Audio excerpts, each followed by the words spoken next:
faut-il repenser l'accès au droit, puisque bien évidemment, nous commençons à devenir un peu juste sur le timing qui était prévu. Donc aujourd'hui, nous sommes le 24 mai, la journée nationale de l'accès au droit, et symboliquement, la commission accès au droit du CNB a souhaité organiser ce colloque à cette date. Donc le thème de cette troisième table ronde, faut-il repenser l'accès au droit? Les différents intervenants vont échanger autour des différentes possibilités de modification et d'amélioration de l'accès au droit dans le sens de aller vers. Je vais donc tout de suite passer la parole à Madame Diren Sahin, qui est magistrate et qui est chef du bureau de l'accès au droit et de la médiation au SADJAV, et qui va dresser un court bilan sur l'accès au droit et faire un focus sur la politique justement de l'aller vers. Je vous passe la parole, merci.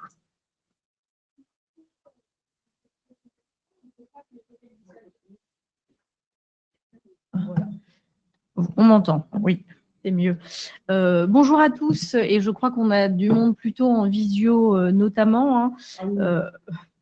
Le SADJAV a déjà longuement pris la parole ce matin, et je remercie donc le CNB de nous avoir invités de manière importante sur l'ensemble des tables rondes, tant de cette matinée que de cet après-midi, et également pour l'organisation effectivement de ce colloque au même temps que la Journée nationale de l'accès au droit, qui signe aujourd'hui sa 6e édition, et que nous avons souhaité, en tout cas au niveau du ministère de la Justice, souhaiter porter sur une thématique particulière, et j'y reviendrai, qui est celle de manière générale de l'aller vers, mais également notamment sur la place des personnes en situation de handicap et l'accès au droit.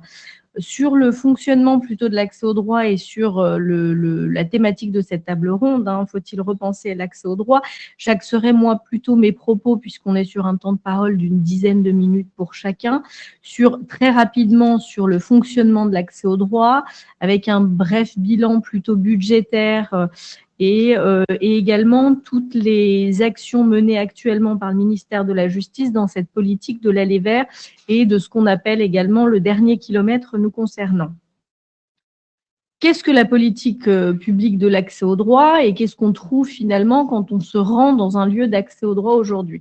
Finalement, l'aide à l'accès au droit, c'est une composante de l'aide juridique, et vous avez longuement parlé de l'aide juridictionnelle sur les 2 tables rondes précédentes, qui facilite l'accès à la justice des personnes à faibles ressources. L'accès au droit se situe peut-être un peu plus en amont de cette saisine du juge, et l'idée est plutôt d'aider à décrypter la demande de droit, d'aider également et d'apporter de l'information juridique, de rechercher éventuellement une solution en vue de l'exercice d'un droit, et l'accompagnement, si nécessaire, effectivement, d'une personne face à une difficulté juridique, voire administrative dans certains cas. La loi de 71 indique que, quels que soient les revenus, quel que soit son lieu de vie, son âge, son sexe, sa nationalité, ou encore n'importe où sur le territoire français en tout cas, chaque personne, chaque usager aujourd'hui de la justice peut gratuitement connaître ses droits et ses obligations et être aidé dans ses démarches.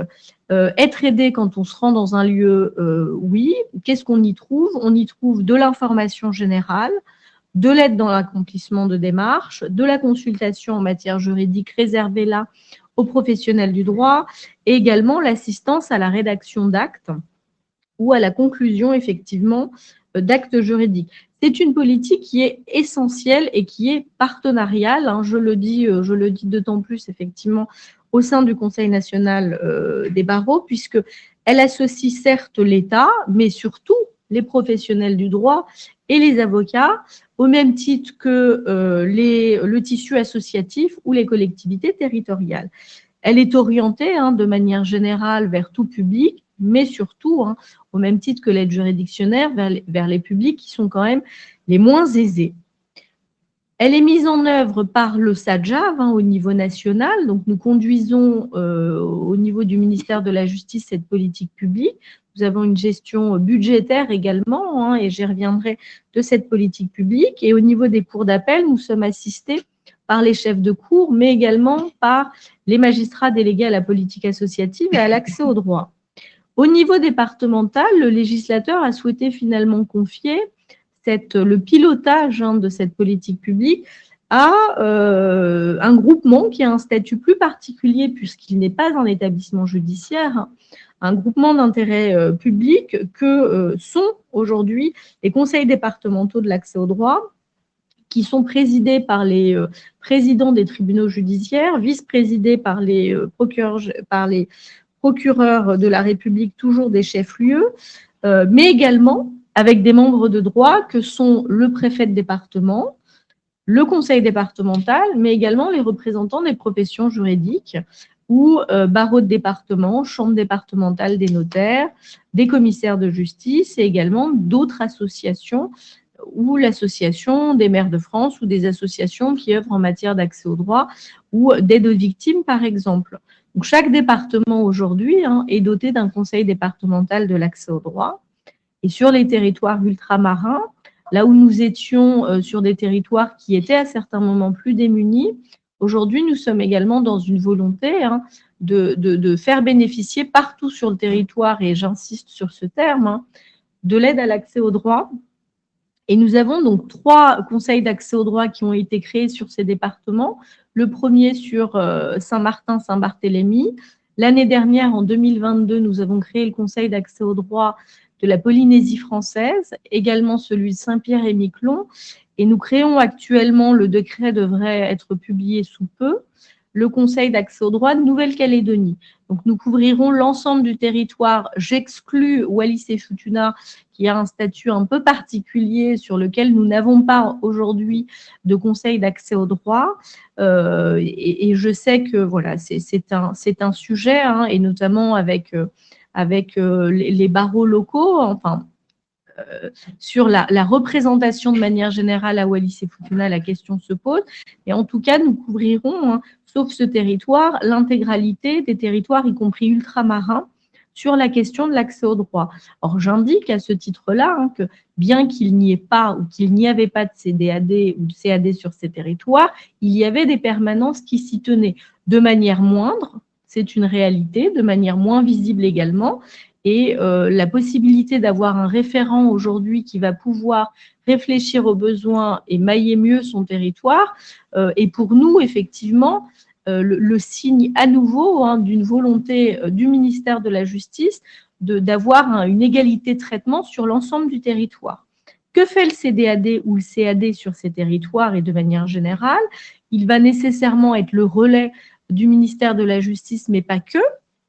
Il va articuler le réseau de l'accès au droit, il va coordonner les différents acteurs, il va réfléchir aux besoins de son territoire et il va, dans le cadre de conseils d'administration, d'assemblée générale, réfléchir à ses besoins et aux actions qu'il souhaite mettre en œuvre et aux thématiques qu'il souhaite aborder sur son territoire.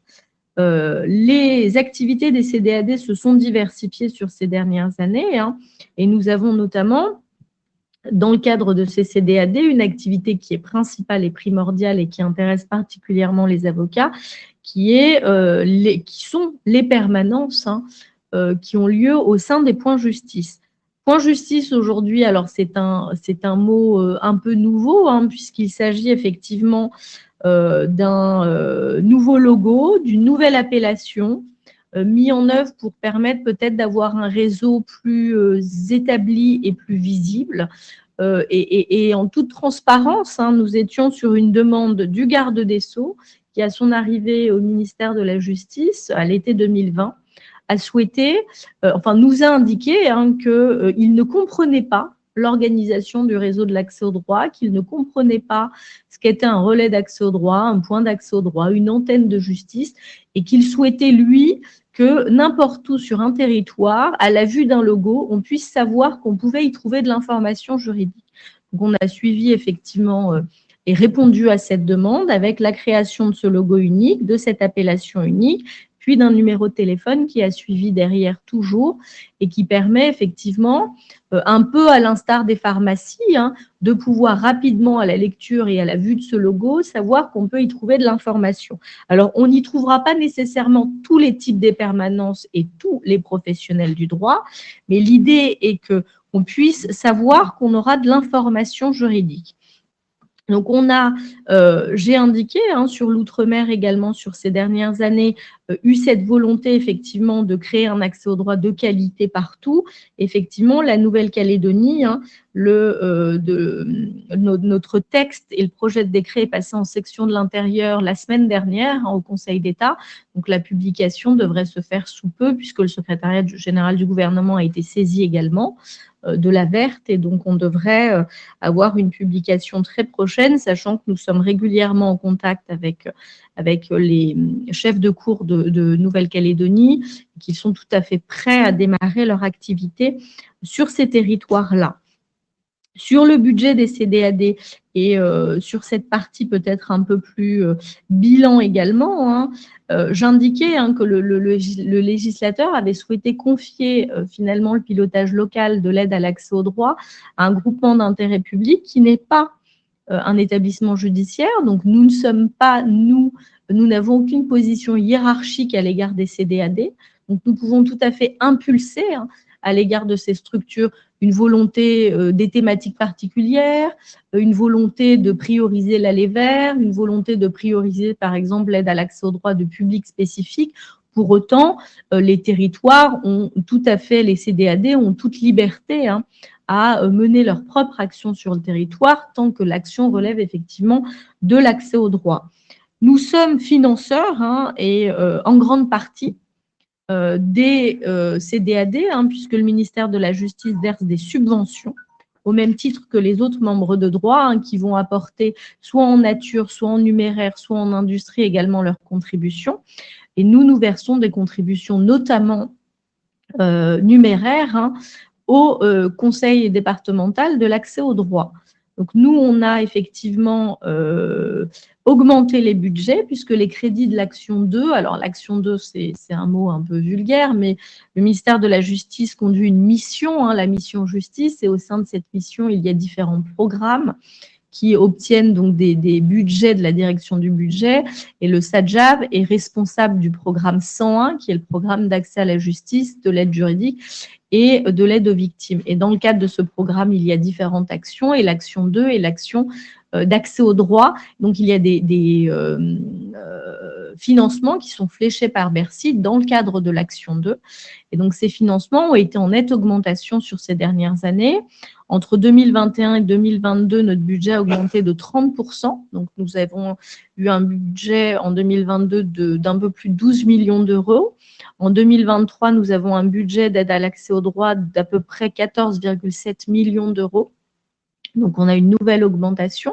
L'augmentation est aussi due, et on en parlera, à notre implantation dans le réseau France Service, puisque nous contribuons également à nous implanter et à implanter des permanences dans un réseau additionnel qui est celui des France Service. Mais en tout cas, je voulais simplement indiquer que cette hausse budgétaire traduit pour nous une volonté véritablement de faire de cette politique publique une politique prioritaire. Et nécessairement, on a besoin de nos partenaires, et on a nécessairement besoin également des avocats dans le cadre de cette extension, en tout cas de l'aide à l'accès au droit, avec une volonté qui est commune quand même à tous, qui est d'avoir sur l'ensemble du territoire tous nos citoyens qui puissent rapidement et près de leur domicile trouver un lieu dans lequel ils puissent avoir de l'information juridique de qualité à proximité de leur domicile. Nous avons d'ailleurs l'obligation d'avoir des indicateurs de performance. L'un de ces indicateurs est ce qu'on appelle le chronodistance, donc la possibilité de mesurer la distance entre le domicile d'un Français et un lieu d'accès au droit.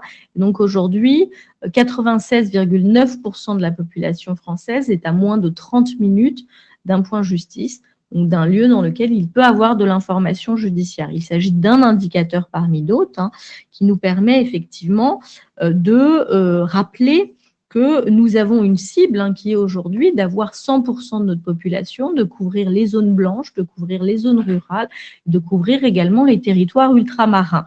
Et notre implantation en France Service est également dans cette volonté d'une part d'aller vers, donc d'être dans une justice de proximité, plus proche du justiciable, et dans une volonté effectivement de pouvoir avoir de l'information juridique un peu partout sur le territoire. Donc aujourd'hui, nous avons à peu près 800 France Service sur 2500 qui sont équipés d'un point justice, donc essentiellement avec des permanences d'avocats qui se tiennent au sein de ces France Service directement, en plus de l'accueil de premier niveau que font les agents France Service qui vont pouvoir interpréter, en tout cas à minima, une demande, par exemple, de casier judiciaire, de demande d'aide juridictionnelle, et qui vont pouvoir, dans un second temps, soit réorienter vers un CDAD, soit directement prendre rendez-vous avec un avocat si c'est une permanence avocat. Je termine effectivement sur notre politique de l'aller vers, puisque nous contribuons, mais au même titre que tous les ministères, à une politique qui est appelée de manière générale cette notion de dernier kilomètre, avec finalement la volonté d'aller vers les publics les plus démunis, les plus éloignés des points justice, ceux qui n'ouvrent pas la porte d'un point justice. Alors le terme démuni, je l'utilise presque au sens très large, on n'est pas nécessairement sur des gens démunis socialement, mais des gens qui sont démunis face à une question juridique, qui ne viennent pas nécessairement ouvrir la porte d'un point justice. Alors, on pourra en discuter d'ailleurs avec le CNB, puisqu'on sait qu'on n'a pas toujours la même priorité sur la nécessité ou pas de faire de l'accès au droit très généraliste ou de viser des publics particuliers. Nous, on prend le parti quand même sur certains territoires d'avoir des projets qui sont, d'avoir par exemple des lignes dédiées aux militaires ou aux pompiers sur des territoires où il y a de nombreuses casernes par exemple, et dans lesquelles on sait que les militaires ne viennent pas pour n'importe quel souci d'ailleurs ouvrir la porte d'un point justice. Idem sur le milieu agricole, donc on a créé en lien avec les chambres de l'agriculture ou des chambres de commerce des points justice spécifiquement dédiés à ce public-là, en lien avec la Banque de France également, ou les chambres de commerce. Donc, toujours dans cette optique d'aller vers. On a également de nombreux partenariats et on a signé une charte nationale de l'accès au droit avec de nombreuses associations qui œuvrent pour les personnes les plus défavorisées, donc qui a été signée avec 7 grandes associations, notamment ATD Quart Monde, la CIMAD, les Restos du Cœur.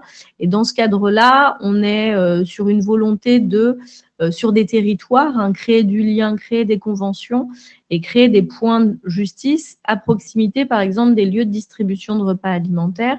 Donc, on a sur Lyon, par exemple, un bus du droit qui va stationner là où il y a de la distribution alimentaire.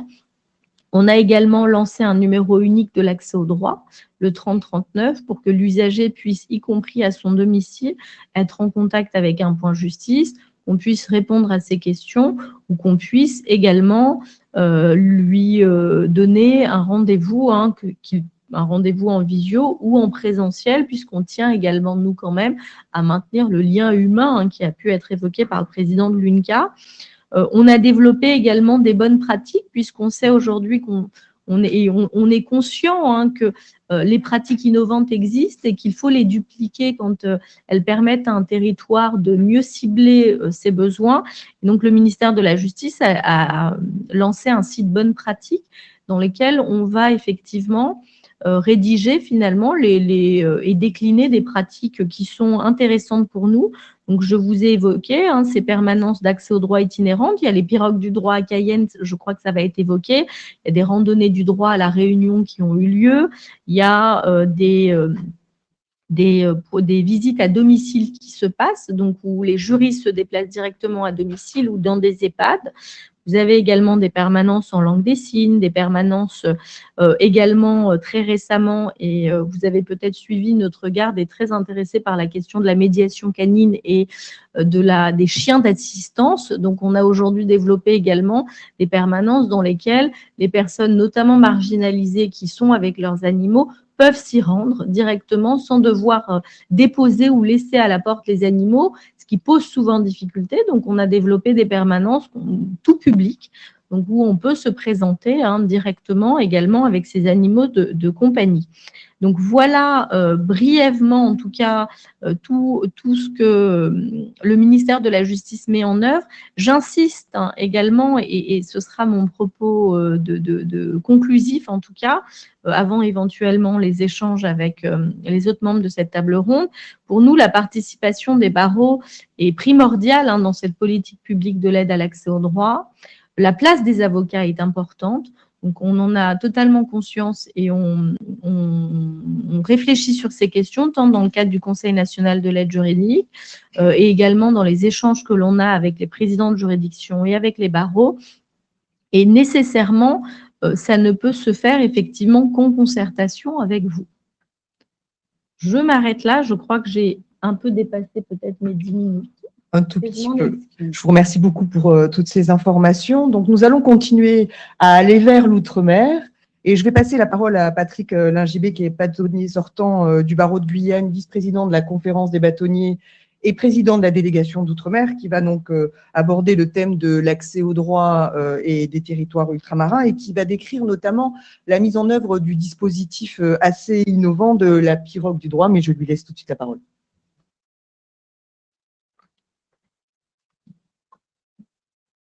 Oui, bonjour à toutes et à tous, qui êtes d'ailleurs connectés de par les territoires, puisque l'outre-mer se conjugue toujours effectivement au pluriel. J'en parlerai. Alors, 10 minutes pour parler en fait, l'outre-mer, c'est peu, parce que les problèmes sont édifiants, et ils ne datent pas d'aujourd'hui d'ailleurs, même si ce n'est qu'aujourd'hui qu'on prend conscience d'une situation qui effectivement est plutôt dégradée. Je m'en expliquerai. Alors, des chiffres quand même, parce qu'il faut savoir de quoi nous parlons, l'outre-mer, qui est radicalement différent du modèle d'ailleurs hexagonal. Alors, juste une terminologie. Alors, je renvoie, puisque j'ai mené des travaux et notamment un article que j'avais publié avec 18 propositions de réforme de la justice outre-mer après le rapport Sauvé. Je fais une distinction parce que souvent on parle de la France et de l'outre-mer. C'est pour ça que j'avais repris mon ami Jean-Jacques Aigrevert, puisque effectivement l'habitude qu'on a. Je rappelle que la France est dans l'outre-mer, hein, donc il y a l'Hexagone et l'outre-mer. Voilà, ce point étant précisé. Alors l'outre-mer, ça sera important. Vous verrez pourquoi, parce que je parlerai après des missions d'AGI avec des statistiques. 2,5 millions donc, de personnes réparties sur 11 territoires aux 4 coins du monde, hein, donc 4% de la population nationale. Alors, même si l'outre-mer occupe la France occupe grâce à ces territoires d'outre-mer, donc la deuxième puissance et une zone économique exclusive, 98% provient de son outre-mer, donc ce qui classe en deuxième position derrière les États-Unis. Je voudrais rappeler en fait certains chiffres qui sont importants. Vous allez comprendre pourquoi, puisqu'il s'agit après de savoir s'il faut repenser ou pas la politique de l'accès au droit. La réponse est dans la question d'ailleurs, hein, au sens. Taux de pauvreté, important, 2019. Le taux de pauvreté dans l'Hexagone était de 14,9%. Chiffre, Martinique, 27,4%. Différentiel en négatif, 12,5%. Guadeloupe, 34,5%, moins 19,6%. Réunion, 37,2%, moins 22,3%. Guyane, 52,9%, moins 38%. Et Mayotte, ce qui vous donnerait pas, 77,3%, moins 62,4% de différentiel. On parle de taux de pauvreté. Ce sont les taux de pauvreté officiels. Si vous allez effectivement sur d'autres éléments menés, par exemple, l'Observatoire sur l'égalité, qui a mesuré en fait avec des chiffres beaucoup plus fins, c'est encore plus grandiloquent. Produit intérieur, important, 2020. Le produit intérieur brut national était de 34 089 €. Martinique, 24 728 €, un différentiel de 9 en négatif, hein, 9 361 €. Guadeloupe, 23 398 €, moins 10 891 €. La Réunion, 22 148 €, moins 11 941 €.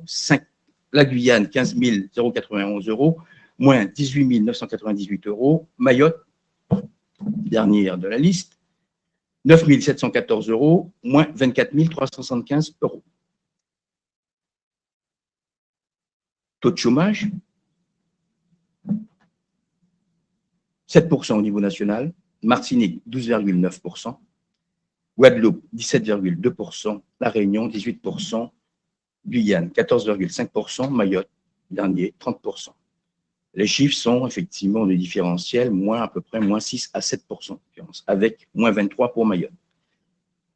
À cela, il faudra ajouter autre chose, c'est le coût de cherté de vie nettement supérieur au coût de vie hexagonal. C'est pour ça que vous avez d'ailleurs les magistrats et les fonctionnaires qui sont affectés en Outre-mer en moyenne en 40% de surmajoration.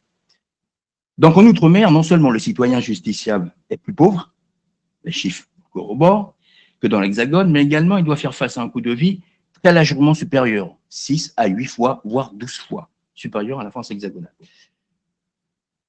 Lors de son audition le jeudi 21 novembre 2019, c'était l'audition de l'ancien défenseur des droits devant la délégation Outre-mer du Sénat, Jacques Toubon, il disait ceci, et je le répète parce qu'il est toujours d'actualité, on a le sentiment qu'à beaucoup d'égards, les habitants des départements et territoires d'outre-mer n'ont pas le même accès aux droits. Ils ont un accès aux droits inférieur à ceux qui existent en métropole. Ce constat est confirmé par différentes études et rapports, dont les travaux que j'ai menés. Alors, à ce tableau que vous avez, et je me suis limité aux chiffres, effectivement, directement principaux, il faut ajouter que l'outre-mer, et c'est vrai que ça, il faut bien comprendre, c'est une mosaïque institutionnelle. Vous avez 11 territoires, mais vous avez en fait des statuts différents pour chacun, et qui impactent notamment l'accès aux droits aussi. Ce qui explique d'ailleurs pour la Polynésie ou la Nouvelle-Calédonie, qui a un statut encore plus dérogatoire que ne l'est les autres collectivités, dont la plus effectivement autonome est la Polynésie française. Vous avez un dispositif qui est de catégorie constitutionnelle et qui impose effectivement des modifications qui permettent d'insérer, donc notamment c'est pour ça que d'ailleurs le Conseil de l'accès au droit a été créé avec difficulté parce que c'est pas simple. Voilà. Donc ça veut dire qu'il faut prendre cette architecture, intégrer cette architecture. Alors je vais vous dire une chose que vous ne savez pas. Vous savez que nous sommes le pays qui a le plus grand fuseau horaire. Nous avons 23 fuseaux horaires différents. Parce qu'on oublie effectivement l'interastral. Alors, 6 territoires contiennent des barreaux. En fait, il y a 7 barreaux.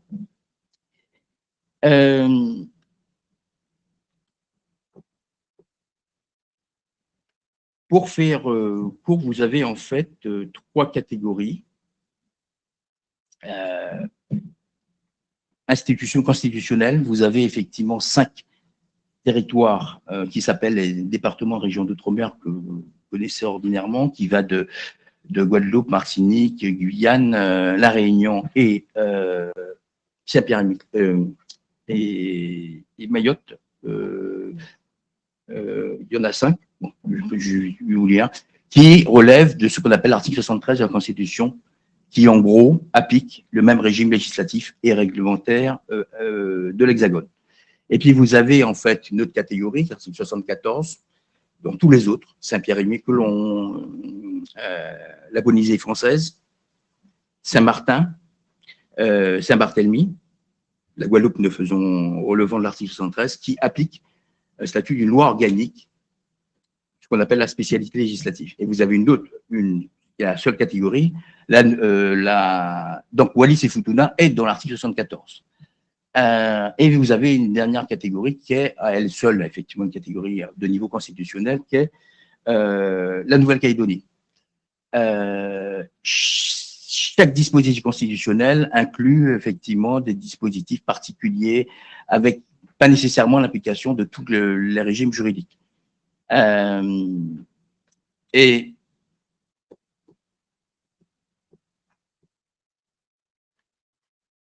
l'AGI en Outre-mer, l'AGI au sens des missions AGI en Outre-mer, en 2022, ça a représenté 13 936 714 et en nombre de missions d'AGI exécutées, 32 488. Si je vous ai dit tout à l'heure le chiffre de la population, ce qu'il faut corréler ces chiffres, la population, vous vous rendez compte de quoi lorsqu'on voit au fond dans les chiffres concernant l'aide juridique, l'AJ et l'accès au droit en Outre-mer, c'est que l'AJ est surtout utilisée pour se défendre, non pas pour agir. Alors, un chiffre qui va vous parler. Que je retrouve.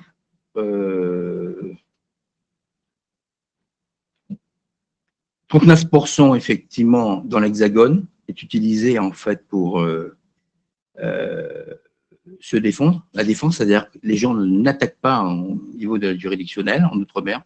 Globalement, c'est ce qui se dessine. Alors qu'effectivement, ils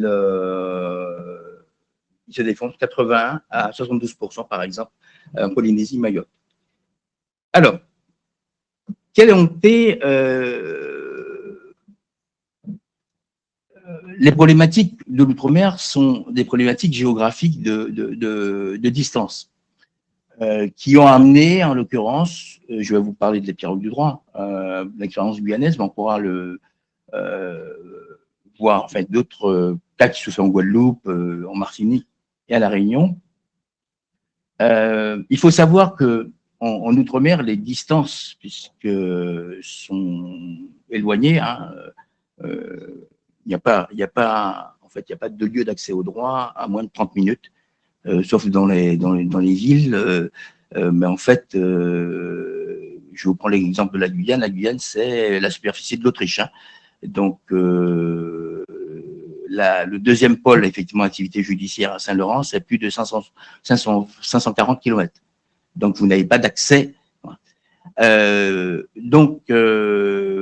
Avec la difficulté suivante, c'est que les gardes à vue ne peuvent pas être assurés par les avocats parce que le délai d'acheminement 2 heures ne peut pas être exécuté. Souvent, vous avez cette problématique en Outre-mer. Alors, je ne parle même pas quand c'est éloigné, hein, entre Wallis et Futuna et la Nouvelle-Calédonie, où on peut même prendre, pour rester dans la Nouvelle-Calédonie, l'exemple, effectivement, de Koné, qui est à plus de 2 heures, effectivement, de Nouméa, où manifestement, il est difficile d'intervenir. Alors, ça veut dire en clair que les barreaux, les pirogues du droit, pour le cas de la Guyane, ont été développés par le barreau de la Guyane. C'était l'UJA, d'ailleurs, de Guyane, à l'époque, copiant sur un modèle qui s'appelait la pirogue humanitaire, qui a consisté, en l'occurrence, à aller dans des communes reculées dans lesquelles, effectivement, il était très difficile d'accéder. Vous avez des communes qui ne sont accessibles que par voie fluviale, voire héliportée, donc pour créer, pour satisfaire la demande du droit. Et puis, en fait, cette idée a été reprise après par le CDAD et par le ministère de la Justice. Donc, qui associe, en l'occurrence, des avocats, des magistrats. Alors, c'est bien, sauf qu'il ne faut pas se tromper. La pirogue du droit, c'est quoi? C'est un pis-aller dans une situation, effectivement, qui n'a pas été appréhendée par les textes. Et j'en viens à faut-il repenser l'accès au droit? Je crois que oui, parce que tous les rapports convergent sur une situation, et je me réfère à une dernière loi, c'est la loi 3DS sur la différenciation, février 2022, où les débats parlementaires sont fort clairs là-dessus. Alors, concernant les territoires même hexagonaux, mais l'outre-mer, c'est encore plus vrai, où il faut territorialiser, en fait, la réponse apportée aux citoyens, et je dirais plus aux justiciables. Vous imaginez bien que le droit, à mon sens, n'a de pertinence que s'il répond aux doléances sociétales. Or, en Outre-mer, vous vous trouvez dans des situations qui sont totalement différentes, avec souvent des textes qui sont pensés pour l'Hexagone et qui ont des difficultés à être appliqués. Les gardes à vue sont, dans certains territoires, impossibles. Donc, ça veut dire qu'il faut inventer, il faut innover. Et on ne peut innover qu'effectivement, parfois, en modifiant les textes, en repensant le paradigme, pour moi, effectivement, à certains territoires. Alors, territoire, en repensant le paradigme, ça ne veut pas dire qu'on baisse le niveau, hein, en l'occurrence de qualité. C'est qu'on apporte des réponses différentes à des situations qui sont différentes, en l'occurrence. Alors, si je vous ai rappelé les statistiques, il y a quand même un problème qui se pose en Outre-mer. On parlait de révision, en fait, du taux d'UV. Je rappelle, ceux qui ne le savent pas, qu'en Outre-mer, il existe des coefficients d'augmentation pour toutes les professions, à part les avocats. Les notaires ont une majoration en Outre-mer. Les huissiers ont une majoration en Outre-mer, y compris les médecins d'ailleurs, pas les avocats. Ça veut dire en l'occurrence qu'un avocat qui pratique de l'aide juridictionnelle, et vous avez compris que l'aide juridictionnelle est énorme en Outre-mer, puisque par essence, avec les chiffres que je vous ai donnés, vous avez une population qui est très pauvre. C'est pas 40% en fait qui supporte l'avocat, c'est beaucoup plus que l'avocat hexagonal. Pour une rémunération qui, au final, c'est moindre, puisqu'il vit dans un territoire où le coût de la vie est 8 fois supérieur en moyenne. Ça veut dire que je considère qu'il faut revoir, à mon sens, moi je plaidais pour qu'il y ait une ligne de l'aide juridictionnelle, enfin de l'accès au droit consacré à l'outre-mer, qui soit dans la ligne du budget de l'État, mais qui soit effectivement fléchi outre-mer et par territoire. Pourquoi? Parce que les réponses doivent être territorialement différentes. Voilà. J'ai plus les montants. Parce que je peux continuer. Je sais que vous êtes intarissable, monsieur Bâtonnier, sur l'outre-mer, l'accès au droit, tout. Mais effectivement, on va peut-être, alors je vous remercie pour toutes vos observations et éléments chiffrés. C'était un dernier point. Allez-y, vous voulez de loin. Donc, je rebondis sur un travail que nous avons mené, puisque avec Bénédicte Mast, c'était en fait sur la prise en charge des. Vous avez compris, je parlais de l'AG, mais comme ça a été parlé, mais que nous avions effectivement porté le projet de modification de texte concernant les frais de transport, puisque il se trouve que les avocats ne sont pas indemnisés. Alors pour l'anecdote, je rappelle qu'en Nouvelle-Calédonie, Wallis et Futuna, en l'occurrence, il y a des citoyens défenseurs qui ne sont pas des juristes d'ailleurs. Et figurez-vous, il y a quelques années, ces citoyens défenseurs assuraient un gros procès d'assises. Le barreau de Nouméa, dans mon ami Stéphane Lantignac, qui est présent ici, vous témoignez, avocat en Nouvelle-Calédonie, le barreau de Nouméa a financé sur ses fonds propres le déplacement d'avocats pour aller assister des accusés. Sinon, aurait été défendu par des gens qui, voilà. Tout ça pour vous dire que il y a une urgence, effectivement, à ce que nous repensions, effectivement, paradigme en Outre-mer, pour une raison très simple, parce que vous suivez l'actualité comme moi, la défiance est de mise aujourd'hui. C'est qu'on finit par se demander, c'est qu'en Outre-mer, si on est réellement français, en l'occurrence. Voilà, c'est terminé. Je vous remercie, monsieur Bâtonnier. Anne-Sophie Lépinard, qui est avocate au barreau des Hauts-de-Seine et qui est membre de la commission accès au droit du CNB, va nous faire un point sur l'accès au droit dans l'Hexagone et de savoir aussi comment on peut repenser l'accès au droit au niveau de ce territoire-là. Oui, merci Alexandra. Alors, je vais repartir simplement de 4 constats. Je pense qu'on est plusieurs autour de cette table à les partager. Lorsqu'on parle d'accès au droit, on peut poser les 4 constats suivants. Initialement, sur les dernières décennies, tout d'abord, un manque de lisibilité qui empêche les justiciables de s'y retrouver dans le panorama de l'accès au droit et qui prive le justiciable, in fine, d'accéder aux informations utiles pour pouvoir exercer l'ensemble de ses droits. Le deuxième constat, c'est un manque criant au niveau des moyens budgétaires, au niveau des moyens matériels et des moyens humains. Le troisième constat, c'est aussi un manque de cohérence et de cohésion entre les différentes initiatives et les différents acteurs qui peut parfois achopper et du coup préjudicier à l'accès aux droits des justiciables. Et enfin, évidemment, la question des injustices territoriales, économiques et autres, ça a été abordé rapidement par Patrick Lingibé et c'était aussi au cœur du projet Injustice qui a été porté par le CNB. Évidemment, il y a des évolutions qui sont intervenues. Ces évolutions ont été brièvement rappelées par Madame Sahin tout à l'heure. C'est vrai que pour répondre à la question du manque de lisibilité, l'État, et notamment sous l'impulsion du président de la République et des annonces faites en 2019, a créé d'abord les maisons France Service, devenues depuis leur espace France Service, qui avaient pour but de mettre à disposition des citoyens différents services dans un même lieu. Plus précisément, les questions autour de l'administration fiscale, de la CAF, de la Poste, de l'assurance maladie et assurance retraite et Pôle emploi, mais également de pouvoir accueillir des prestations relevant des différents points d'accès au droit qui, eux, ont été fusionnés sous l'appellation point justice. Ça vous a été rappelé, donc une appellation unique, un numéro de téléphone unique. Donc évidemment, ce sont des améliorations. L'idée initiale, ça vous a été rappelé également, c'était de permettre aux citoyens d'avoir un point justice à moins de 30 minutes de son domicile. Certes, les intentions étaient belles, mais avec le recul, on va voir que l'objectif n'est pas atteint et qu'en tout cas, le seul critère de l'accès sous 30 minutes à un point justice n'est pas suffisant puisqu'il y a d'autres critères à prendre en compte, notamment la question de la qualité, mais aussi la question des professionnels auxquels on accède et notamment la question de l'accès à l'avocat. Ça vous a été aussi rappelé par Patrick Lingibé, l'accès à l'avocat dans les territoires ultramarins est souvent difficile et encore résiduel.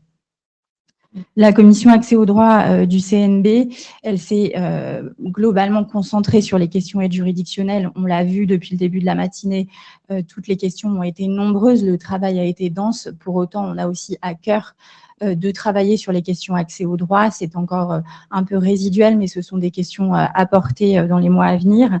Et la commission accès au droit a notamment porté quelque chose qui visait à améliorer l'accès au droit sous un spectre particulier, qui était celui des personnes exilées, plus particulièrement une convention de partenariat relative à l'accès au droit et à l'accompagnement juridique des exilés a été signée le 18 novembre 2022 par le CNB, la conférence des bâtonniers, la conférence régionale des bâtonniers du Nord, les bâtonniers de Lille, Dunkerque, Boulogne-sur-Mer et Nord-Pas-de-Calais, mais également l'ICSAD et l'Université catholique de Lille avec le CDAD du Nord et le CDAD du Pas-de-Calais. Cette initiative a permis de créer des permanences à 2 niveaux et de créer également un bus. Donc, on voit que dans l'optique d'aller vers, c'est pour aussi pallier à l'absence de certains moyens que des initiatives sont mises en place, des initiatives, je cite celle-ci, qui était à l'initiative de la commission LDH et la commission accès au droit du CNB, mais il y a aussi eu bien d'autres initiatives au niveau local. Je vous cite un autre exemple, puisque je suis du barreau des Hauts-de-Seine. L'Institut des Hauts-de-Seine, en partenariat avec le barreau des Hauts-de-Seine, a créé le bus Santé Femmes, qui est un bus qui permet d'accéder à la fois à un médecin, à un avocat, à différents professionnels pour obtenir une prestation complète à destination des femmes et plus particulièrement des femmes victimes de violences. Donc, il y a des avancées. Si l'on s'attache sur les questions de budget, on sait qu'il est largement insuffisant. D'ailleurs, le rapport du Comité des États généraux de la justice d'avril 2022 avait de façon très pertinente souligné que la politique d'accès au droit est le parent pauvre des politiques judiciaires et avait rappelé le montant du budget affecté à l'accès au droit, plus particulièrement 12,5 millions d'euros sur les 680 millions d'euros pilotés par le SADJAV. Donc, on voit bien que c'est résiduel. Si on s'attache aux chiffres, au budget 2022, en termes de crédits dépensés au titre de cette action en 2022, on arrive à 10,2 millions d'euros sur les 12,2 millions qui avaient été ouverts par la loi de finances. Donc, on voit bien qu'on est sur des crédits totalement résiduels, quelque chose de très résiduel dans le budget global, de très résiduel par rapport aux autres éléments évoqués depuis ce matin, tels que le budget des CLAGE ou d'autres initiatives, ce qui démontre qu'il y a encore bien d'autres progrès à faire. Alors, du coup, pour répondre à la question, faut-il repenser l'accès au droit? Le repenser, je ne suis pas certaine, hormis les quelques précisions qui vous ont été apportées par Patrick Lingibé, mais en tout cas, l'améliorer, le modifier, continuer à travailler dessus, continuer à affecter des crédits supplémentaires parce que je considère qu'on ne pourra arriver à rien tant qu'un budget décent n'est pas débloqué pour effectivement apporter les moyens d'une véritable politique d'accès au droit, mais également d'autres travaux complémentaires tels que la cohérence entre les différents acteurs, notamment si on prend notre spectre d'avocats, continuer à améliorer les relations avec les autres acteurs de l'accès au droit tels que les associations. Et d'ailleurs, je signale sur ce point-là une initiative qui avait été pilotée par la chancellerie visant à créer un référentiel d'accueil et d'accompagnement des victimes en juridiction où justement la cohérence entre les différents acteurs avait été travaillée avec des process mis en lumière pour pouvoir faciliter cette cohésion et cette transmission de l'information, favorisant et facilitant du coup l'accès aux droits des personnes. Et on s'attache au constat évoqué au tout début de mon propos, les questions des injustices territoriales et donc la fameuse question du maillage territorial. Il me semble que ce maillage doit continuer et doit se poursuivre parce qu'il est largement insuffisant. J'ai bien entendu les propos de Madame Sahin.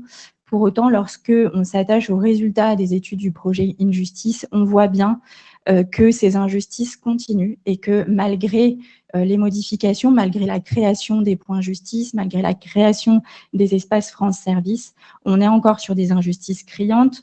Pour les territoires ultramarins, ça vous a été rappelé par Patrick Lingibé. Et si on regarde quelques exemples en hexagone, le projet Injustice a notamment permis de souligner que les Normands, par exemple, sont près d'1 sur 2 à affirmer qu'ils accèdent difficilement à un tribunal. En Île-de-France, ils ne sont que 29% à l'estimer. Et en Bourgogne-Franche-Comté, 46% des sondés estiment qu'il est difficile de faire valoir leurs droits à proximité et qu'ils ne sont que 33% en Île-de-France. Donc, des injustices territoriales à la fois entre zones rurales d'un côté, zones urbaines de l'autre, mais également hexagone d'un côté, territoire ultramarin de l'autre, et donc des questions d'effectivité d'accès aux droits et d'égalité entre les justiciables qui sont en jeu. C'est pour cela que le maillage territorial a encore vocation à s'améliorer et que les impulsions qui ont été données jusque-là nous apparaissent encore bien insuffisantes. Le aller vers doit se poursuivre et se focaliser aussi sur l'avocat, sur les questions de qualité, sur les questions de professionnels auxquels les justiciables peuvent effectivement accéder. L'avocat doit se retrouver au cœur aussi des politiques d'accès au droit. Il constitue la clé de voûte de cet accès au droit puisque l'avocat n'est pas accessible uniquement dans les points justice, mais aussi dans son cabinet. C'est aussi l'accès à l'avocat en général qui est posé.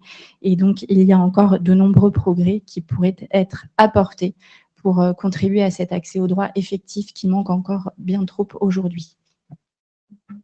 Merci Anne-Sophie. Madame Anne-Marie Lagrave, directrice du pôle d'accès au droit et à la justice du barreau de Paris.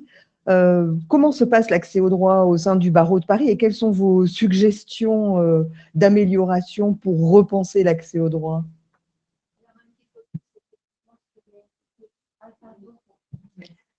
Un petit focus, si vous voulez bien, sur les dispositifs parisiens d'accès au droit, ceux du barreau de Paris, et avec, je m'attarderai davantage sur ceux qui ont vocation à aller vers. Donc, depuis toujours, évidemment, le barreau de Paris, comme tous les autres barreaux, sont très engagés dans les missions d'accès au droit.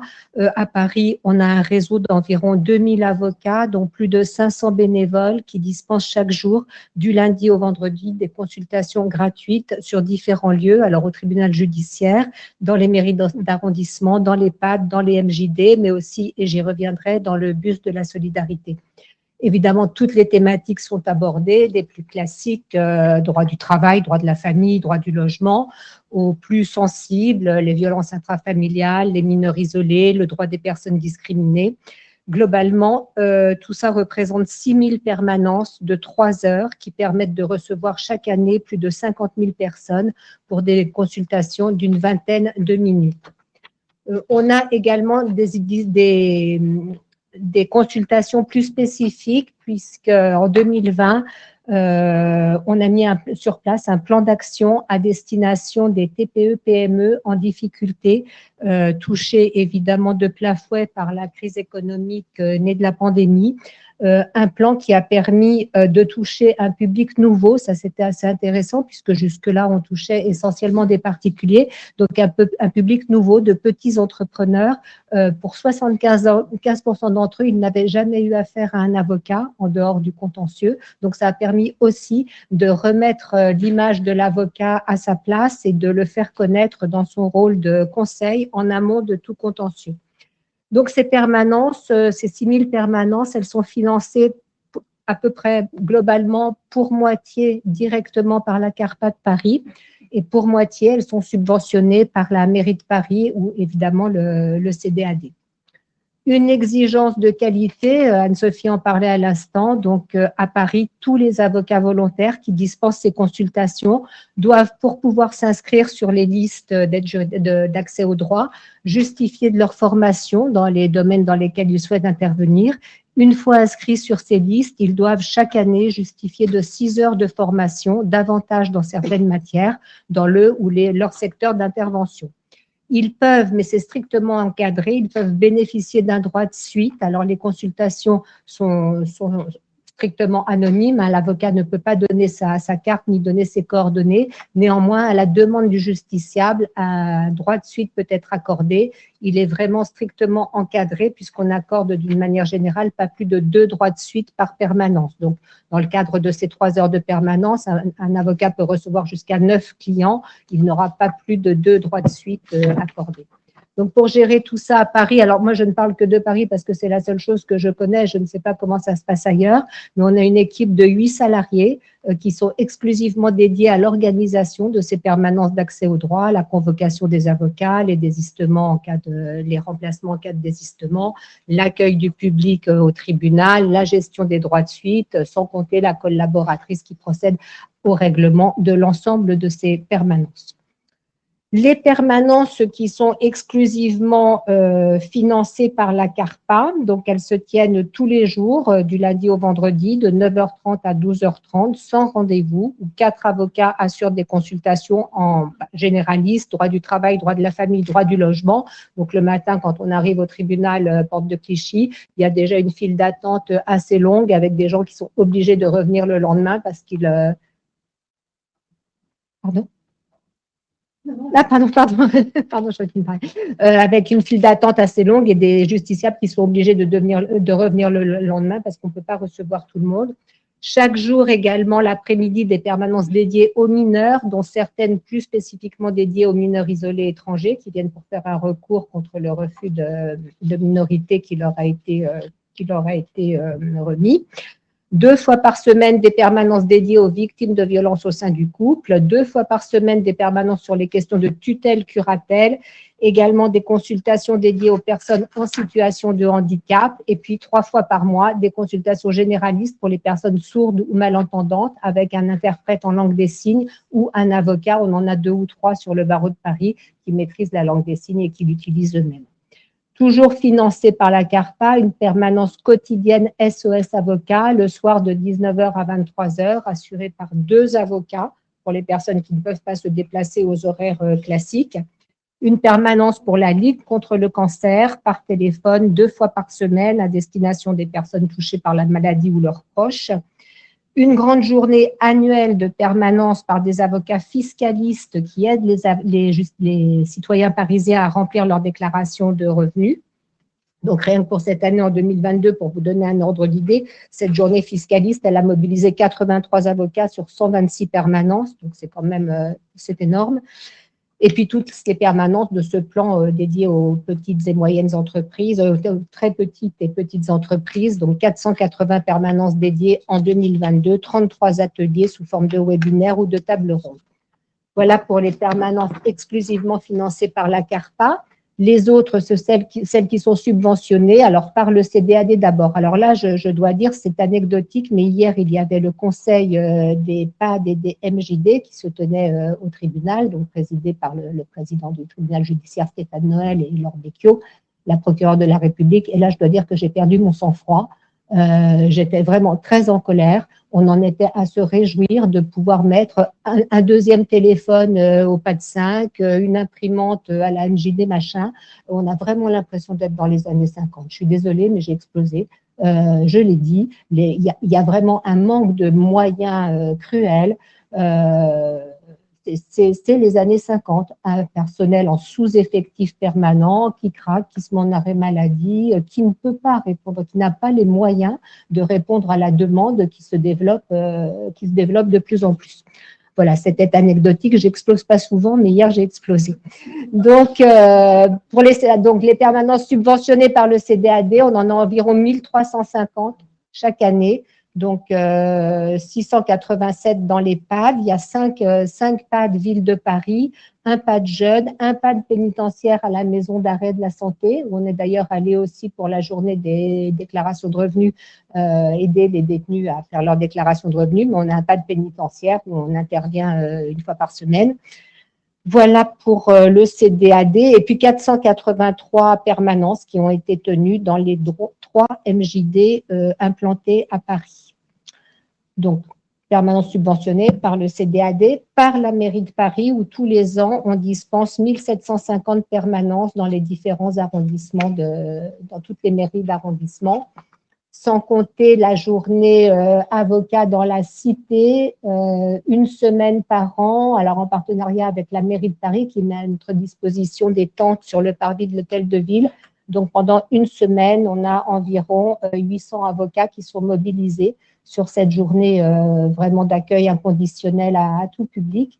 Voilà, cette année, je crois qu'il y a eu 800 avocats et 4500 consultations données dans le cadre de cette journée. Voilà, donc environ 6000 permanences de 3 heures qui sont organisées chaque année, qui permettent d'accueillir environ 50 000 personnes. Reste que nombre de personnes, et en particulier évidemment les plus précaires, ne sont pas touchées par ces dispositifs et qu'il faut, comme tout le monde le disait, sans cesse s'interroger sur la manière d'aborder ces publics, comment les toucher, comment créer un lien pérenne pour les rallier au droit.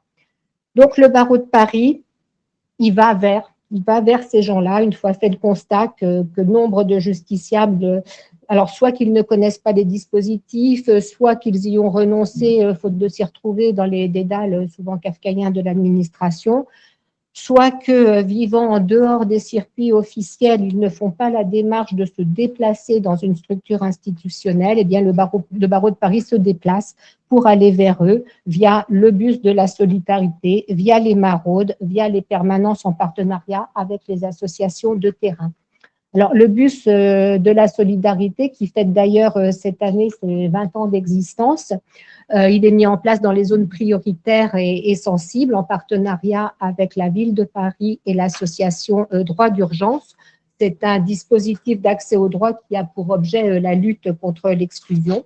Donc, il fête cette année ses 20 ans. C'est un bus qui est spécialement aménagé avec des box à l'intérieur. La confidentialité est assurée par des rideaux qui se tirent et qui permet de recevoir 3 personnes en même temps.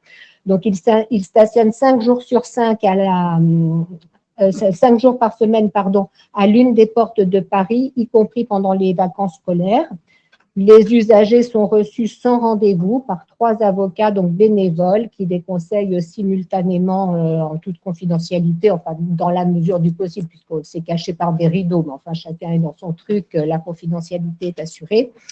On a plus de 400 avocats, donc bénévoles, qui participent chaque année à ce dispositif qui touche près de 6000 usagers par an, qui viennent majoritairement pour le droit du travail, le droit des étrangers, le droit de la famille et le droit du logement.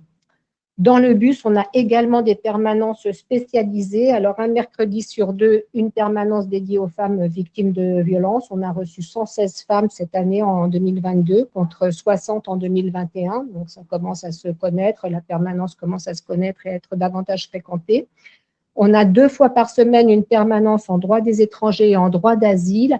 2000 personnes reçues cette année contre 1000 en 2021. 2 fois par mois, alors là en partenariat avec la MIST, la mission de sensibilisation contre la traite des êtres humains, une permanence du bus donc au Bois de Vincennes pour les femmes en situation de prostitution. 1 fois par mois, une permanence dédiée aux personnes de la communauté LGBTQI+. Et enfin, 1 fois par mois également, une permanence dédiée au public senior et aux aidants. Donc voilà, c'est 1500. Alors pour 2022, le bus 1543 permanences bénévoles qui ont permis de recevoir environ 7000 personnes. Alors, les permanences du bus de la solidarité touchent certes une population qui est davantage en difficulté que celle qui franchit la porte d'un PAD, d'une MJD ou du tribunal, mais c'est quand même une population en difficulté, mais qui reste quand même, qui est encore assez informée pour savoir que le dispositif du bus existe et assez insérée pour oser s'y présenter et demander conseil. Donc, avec les maraudes, il s'agit d'aller au contact des personnes en situation de rue, totalement éloignées du droit, pour établir un lien et identifier les problématiques juridiques qu'elles peuvent rencontrer. Alors, il est évident que si un travailleur social conseille à un SDF d'aller voir un avocat dans une consultation gratuite pour régler ses problèmes de papier, il y a peu de chances que ça aboutisse. En revanche, si le travailleur social débarque avec l'avocat, là, il y a davantage de chances pour que la personne, même spontanément, évoque les difficultés qu'elle rencontre. Donc, le barreau de Paris et l'association Barreau des rues ont noué de nombreux partenariats avec les associations qui gèrent la rue dans Paris, les Enfants du Canal, Charonne, Aurore, enfin, différentes associations qui quadrillent le territoire parisien, qu'elles se partagent en trois secteurs. Donc, on a 4 à 5 avocats attachés à chaque association et qui accompagnent à tour de rôle, une fois par mois dans chaque secteur, les travailleurs sociaux. On organise également des maraudes avec les équipes mobiles du SAMU social. Alors, les équipes, elles sont composées d'un chauffeur, un travailleur social, un infirmier qui se rendent de nuit à la rencontre des sans-abri toute l'année à travers Paris. Et une fois par mois, un avocat les accompagne, une de ces équipes. On a fait 43 maraudes, donc l'année dernière, en 2022. Alors ensuite, on a les autres dispositifs en lien avec les associations de terrain, une permanence avec Avocats Médecins du Monde, des permanences organisées dans les CARUD pour les personnes toxicomanes. Une permanence a été mise en place sur l'île Saint-Louis en partenariat avec le barreau de Bobigny pour les habitants du squat en phase d'expulsion et en grande précarité. Donc voilà. Tout ça, c'est ce qui est fait bénévolement à Paris, mais il va de soi que les permanences bénévoles, elles viennent combler pour partie le manque cruel de moyens consacrés par l'État à l'accès au droit, la baisse constante des budgets, le retrait des financements de la région pour Paris, le fléchage des budgets du ministère qui se font parfois au détriment de certains publics, notamment les étrangers. Voilà, mais tous les manques ne peuvent pas être comblés et le barreau n'a pas vocation à intervenir bénévolement au sein de structures publiques. Alors, les pistes d'amélioration pour pallier avec les moyens du bord les difficultés rencontrées, un réel effort est fait à Paris, un effort de coordination entre le barreau, le CDAD et la ville de Paris, notamment en organisant de nombreuses sessions de sensibilisation des acteurs de l'accès au droit pour les informer des dispositifs existants et favoriser du coup une meilleure orientation des usagers. C'est important que tous les agents sachent ce qui existe. Pour renforcer encore cela, on est en train de mettre en place, c'est en cours de finalisation, une plateforme numérique pour l'ensemble des professionnels qui sera aussi accessible aux citoyens et qui leur permettront de trouver de façon assez simple, a priori, encore c'est toujours pareil, pour ceux qui disposent des outils informatiques, enfin, donc une plateforme où chacun pourra trouver le dispositif le mieux adapté à sa problématique. Et puis enfin, le barreau de Paris est signataire depuis le 29 juin 2022 du pacte parisien de lutte contre l'exclusion qui réunit 23 acteurs, dont la ville de Paris, la PHP, le SAMU social, Pôle emploi, etc., de nombreuses associations, et qui constitue une véritable feuille de route de l'action en faveur des publics les plus vulnérables. Donc, l'objectif, c'est de travailler étroitement avec les travailleurs sociaux et les juristes pour faire en sorte qu'au-delà de l'analyse juridique et du conseil donné par l'avocat, les démarches soient réellement entreprises pour garantir l'accès effectif aux droits et aux dispositifs d'aide pour tous. Voilà. Merci Anne-Marie pour cet éventail très détaillé qui nous donne plein de bonnes idées, mais on n'est pas dans le même monde. Voilà. En province, on n'a pas les mêmes moyens et en termes d'avocats et de moyens financiers, mais effectivement, ça serait bien aussi de pouvoir communiquer sur l'éventail de toutes les possibilités qui sont offertes en termes d'accès au droit à Paris pour pouvoir permettre aux barreaux qui le peuvent de pouvoir prendre une idée par-ci, par-là, de façon à pouvoir améliorer effectivement et repenser l'accès au droit en fonction de nos possibilités je suis à disposition territoriales. De toute personne qui voudra me contacter. Elle va prêter le bus. Bon, il a 20 ans, donc… Bon, dernière intervention, c'est messieurs l'UNCA. celui qui voudra les deux, comme vous voulez, pour savoir dans quel sens pourrait aller l'UNICA en termes d'accès au droit. Je vais prendre la parole, je crois, sur cette question. Alors, on a dans la loi, en tout cas, un article qui est l'article 235.1, dont on parle souvent lorsqu'on s'occupe des CARPA, qui permet de contribuer à l'accès au droit. Donc déjà, les CARPA, lorsqu'elles en ont les moyens, c'est la première condition, mais si effectivement elles ont pourvu à l'ensemble de leurs moyens techniques et professionnels et personnels, elles vont à partir de ce moment-là pouvoir contribuer à l'accès au droit. Donc, ça va être au moyen de formation, au moyen de journées clés qui seront organisées par la CARPA, au moyen également, quelquefois, de contributions auprès des CDAD. Donc ça, c'est propre à chaque CARPA, en fonction de ses facultés contributives, puis en fonction des relations qui existent avec les CDAD, tout ce qui peut se faire. Et j'entends avec plaisir, en tout cas, Madame la chef de bureau, de dire que les avocats sont associés, parce que je pense qu'effectivement, ce système d'accès au droit ne pourra fonctionner utilement qu'avec le concours des avocats et en travaillant conjointement sur ce point. On sait que certaines mairies organisent également des consultations gratuites qui sont financées soit par les communes ou quelquefois même par la CARPA, puisque ça peut arriver sur ce point-là. On est pour nous, pour ce qui concerne l'UNICA, un service surtout au service des avocats. Donc, on aspire de nos voeux, parce que c'était le sujet aussi, l'accès au droit, c'est aller vers, c'était cette question-là, aller vers quoi? Pour nous, c'est plus de dématérialisation. Ce qu'on constate, si effectivement le justiciable doit être à 30 minutes d'un point d'accès au droit, on est encore très très loin de la dématérialisation et de la perte de temps que l'on a. Toutes les AFM sont en papier aujourd'hui. Donc je vous laisse imaginer le nombre d'arbres qu'on coupe chaque jour pour pouvoir payer les avocats.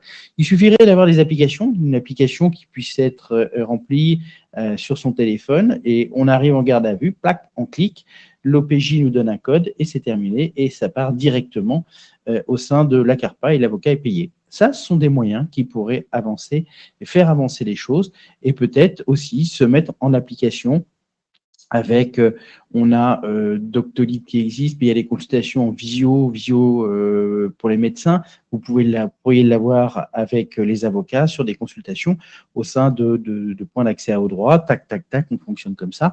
Et on peut imaginer les choses. Nous, on l'aspire de nos voeux, en tout cas. On est une association qui travaillons énormément sur les développements de l'informatique et on peut aller en ce sens. Ce qu'on aspire aussi de nos voeux, c'est le rapprochement, et là je rejoins le bâtonnier Lingibé, je dirais même mon ami Patrick, sur les particularités qui sont propres à l'outre-mer, parce que on a eu l'occasion de se déplacer à de multiples reprises, et les deux déplacements que j'ai pu opérer à la fois en Guyane l'année dernière, où j'ai constaté quand même que vous êtes en plein entretien et on vous dit « Ah ben non, monsieur X ou maître X ne pourra pas venir vous rejoindre parce qu'il est à Saint-Laurent-du-Maroni à 3 heures de route et malheureusement c'est coupé par l'eau parce qu'il y a eu des fortes pluies, il ne pourra pas venir avant 2 jours ». C'est une réalité et ce qui est le sort du confrère qui ne peut pas venir nous rejoindre est le sort encore plus marqué pour le justiciable. Ou Wallis et Futuna, nous étions à Nouméa il y a 3 semaines à peu près. Wallis et Futuna, un confrère vient plaider à Wallis et Futuna pour un homicide involontaire. Il est partie civile. Le prévenu et la défense du prévenu est assurée par un défenseur local dont on a rappelé toute la bonne volonté, mais il part avec 4 ans, dont 2 ans ferme. Et ça interpelle tout de même, ça interpelle. Effectivement, il y a des spécificités qui existent dans l'outre-mer, et si on veut vraiment faire des choses utilement, je crois qu'on a beaucoup de travail pour les accompagner.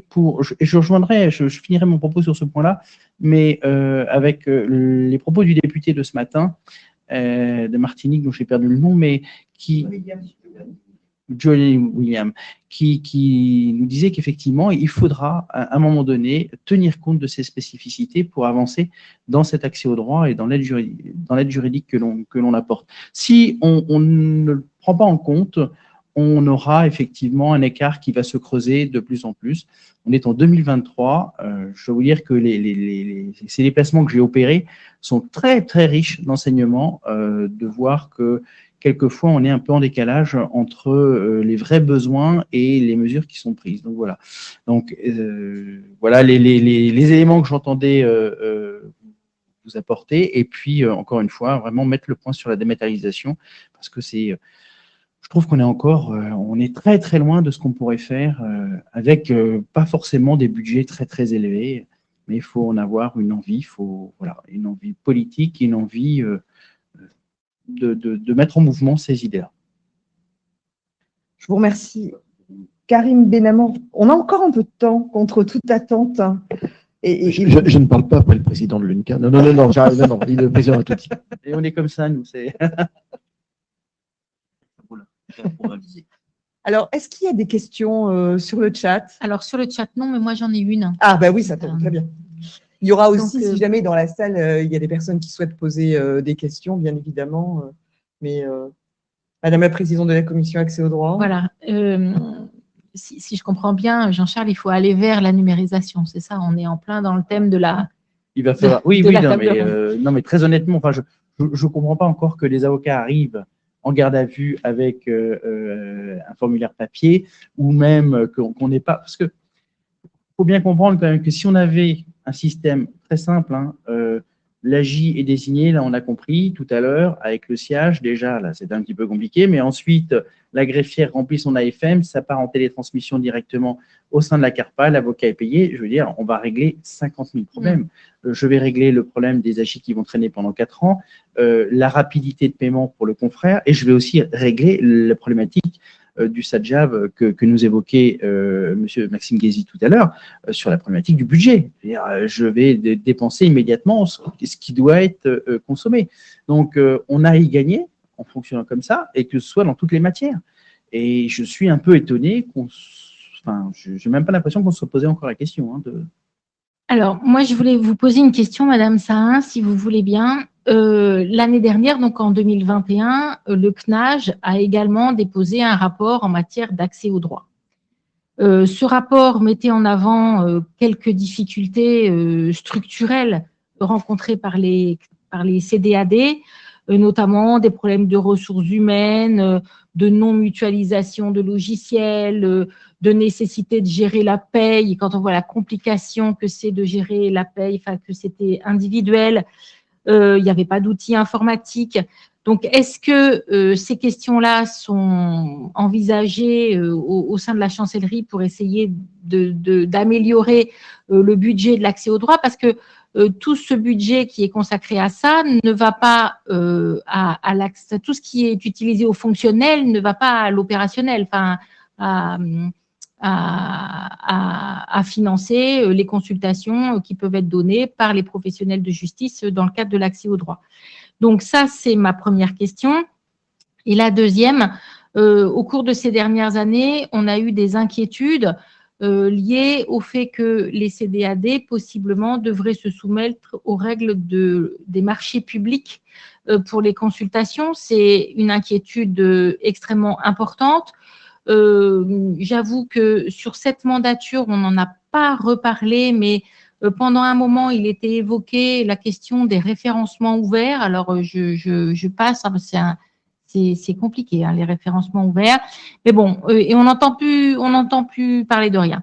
Donc, est-ce que vous pourriez éventuellement éloigner cette inquiétude, sachant que rapidement pour tout le monde, en fait, un ordre.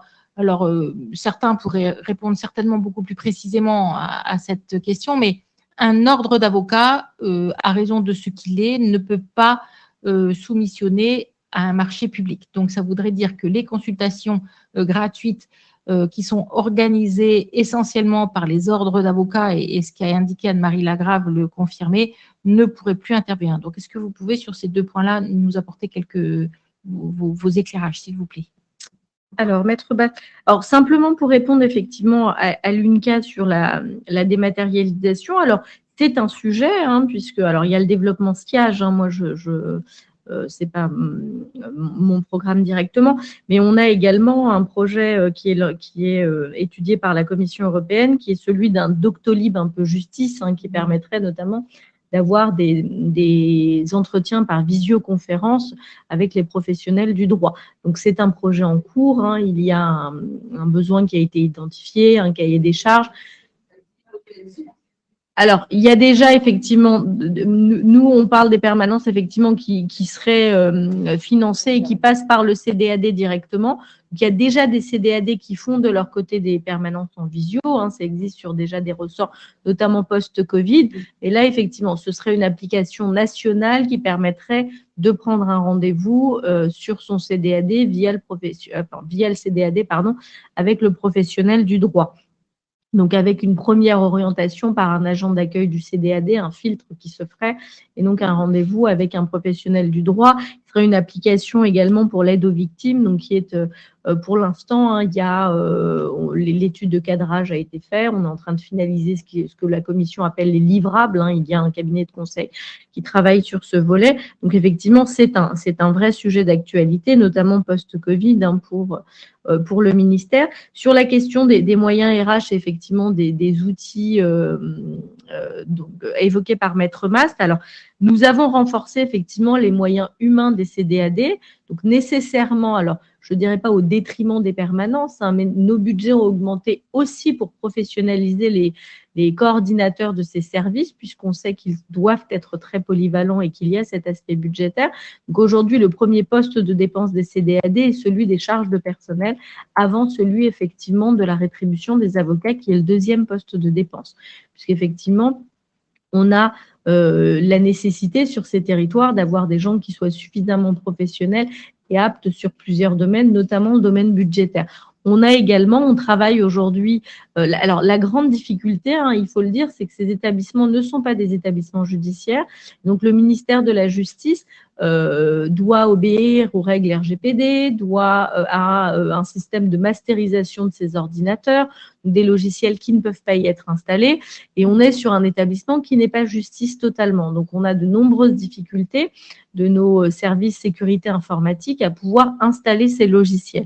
Donc nous sommes en cours de discussion, donc on a l'accord aujourd'hui des services du numérique pour que certains de ces logiciels, notamment de comptabilité, puissent être installés sur des logiciels justice et puissent améliorer le travail effectivement de ces CDAD, qu'ils soient en comptabilité publique ou privée. Donc c'est en cours, et la professionnalisation également des agents des CDAD l'est. Encore une fois, j'indique que c'est devenu le premier poste de dépense, et ce qui a justifié quand même l'augmentation des budgets. Moi, j'entends tout à fait effectivement que, et le ministère a conscience que ce qui est fait aujourd'hui n'est pas encore suffisant.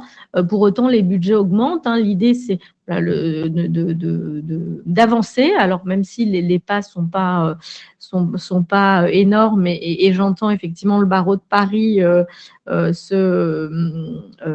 s'interroger en tout cas sur la satisfaction d'avoir des postes informatiques ou des imprimantes en juridiction, mais c'est malheureusement aujourd'hui la réalité effectivement de ces juridictions-là. Donc c'est important de le savoir, et effectivement ça permet sur certains ressorts, on a des difficultés même d'avoir des actions de communication faute d'imprimante. Sur la question des marchés publics et du référencement ouvert, alors je ne peux pas éloigner totalement, puisque le rapport de la Cour des comptes n'a pas changé, et la Cour des comptes n'a pas changé de position sur la nécessité de passer par un marché public sur les permanences. Donc on souhaitait expérimenter notamment sur la Cour d'appel de Douai. Actuellement, c'est en suspens, puisque la Cour d'appel de Douai a souhaité qu'un cabinet d'audit puisse se pencher sur la question et les accompagner dans cette expérimentation. Et à ce stade, aujourd'hui, nous n'avons pas encore sollicité de cabinet pour accompagner effectivement cette démarche. Donc, c'est un peu encore en stand-by, sans pour autant que le référencement ouvert, qui est une des solutions parmi d'autres, le ministère n'affirme absolument pas que le référencement ouvert soit la solution, c'est simplement la solution qui nous paraissait le plus souple, puisqu'il s'agit de s'inscrire effectivement. Donc, ça nous paraissait être la solution la plus souple, mais encore une fois, expérimenter avant d'envisager une généralisation. Donc, on est je pense que la Cour des comptes va probablement rapidement revenir vers nous un jour quand même pour toujours un petit peu tirer la sonnette d'alarme. Je vous remercie. Est-ce qu'il y a des questions dans la salle? Monsieur le bâtonnier, est-ce que vous voulez ajouter quelque chose, puisque j'ai l'impression de vous avoir mis un peu la pression pour… Deux points pour réagir. Si vous voulez bien allumer. J'ai 2 points pour réagir à une question que posait Bénédicte. La première, dans le prolongement de ce que disait Jean-Charles, sur la numérisation, attention, parce qu'il y a une fracture numérique. Alors, elle existe déjà dans l'Hexagone, mais enfin, elle est quand même à un petit niveau, mais alors un niveau abyssal en Outre-mer. Hein. Vous avez, alors, on parle même pas de zone blanche, là. Je dirais même, le terme zone est inapproprié en Outre-mer. Hein. Donc, vous avez des parties qui sont totalement coupées. Voilà, donc, ça veut dire c'est bien, je disais au ministre d'ailleurs, qui était pas si longtemps aux Antilles, en Martinique, que effectivement zéro papier, bon ben c'est pas pour demain, hein, vu le retard. Et puis deuxième point, c'était sur la soumission des ordres au marché public, parce que ça ne m'avait pas échappé, les observations de la Chambre régionale, de la Cour des comptes. Bon, je suis pas sûr que le juge du Palais Royal serait effectivement de cet avis, mais enfin, bref, il faudra le consulter. En fait, les ordres peuvent effectivement être soumis, ils sont considérés comme effectivement pouvant soumissionner à des marchés publics. Hein. Ils n'échappent pas à leur statut, ne les interdit pas. Par contre, effectivement, il faudrait faire une modification carrément le Code des marchés publics, qui est résultante de la transcription de la directive de l'Union européenne. C'est un peu mon dada, tu le sais. Donc, prévoit des dérogations dans lesquelles, effectivement, nous pouvons parfaitement, pour les consultations juridiques opérées par une mission d'intérêt général, faire échapper. Voilà. Bon, c'est une question de volonté. Voilà. Et de projet.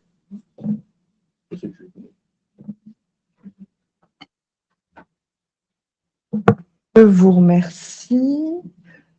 Donc, nous attendons l'intervention de Jérôme Gavaudan, qui est président du Conseil national des barreaux, pour clôturer nos travaux. Et on m'indique donc qu'il serait connecté en visio. Donc, si au niveau de la régie…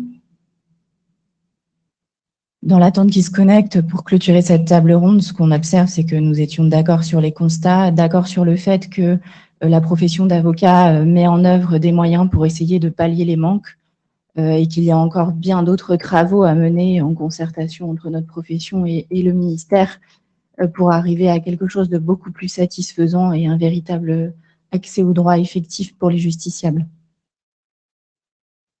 Donc, le président peut intervenir.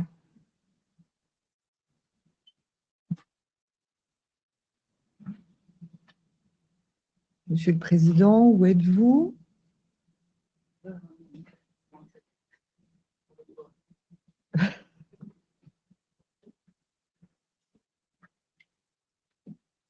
En attendant, avant l'intervention du Président… Alors, il a un souci technique. Il y a un problème de connexion. Il n'est pas connecté où il faut, semble-t-il. Donc, voilà. Anne-Sophie, je te laisse conclure.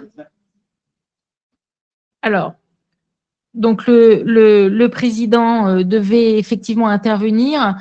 Il est retenu à l'extérieur et il ne pouvait pas être présent. Il en est désolé. Il me demande de bien vouloir l'excuser auprès de vous. Je pense qu'il n'y aura pas de difficulté sur ce point. Je voulais remercier l'ensemble des intervenants de ce colloque, le SADJAV dans son ensemble, entre les membres qui étaient présents ce matin et vous, Madame Eussain, qui êtes là cet après-midi.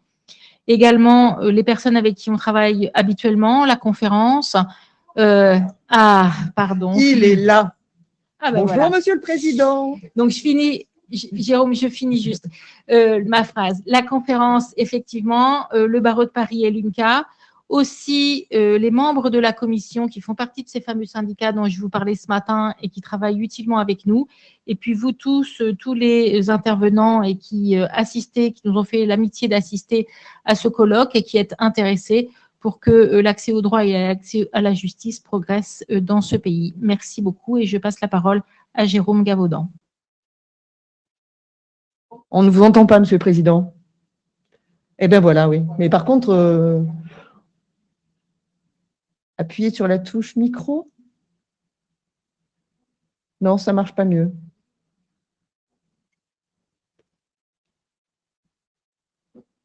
D'accord. C'est très clair. Sur le langage des signes. On fait une dernière tentative? Non? C'est pas la peine, d'accord. Ok, bah c'est bien, c'est que j'arrive à lire sous vos lèvres. C'est parfait.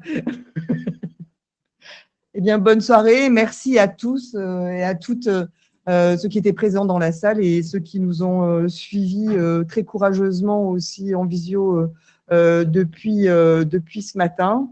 Et puis, voilà, la commission accès au droit du CNB continue à travailler régulièrement, et pas que sur l'aide juridictionnelle, mais aussi sur l'accès au droit pour essayer de faire avancer les choses. Bonne soirée, merci.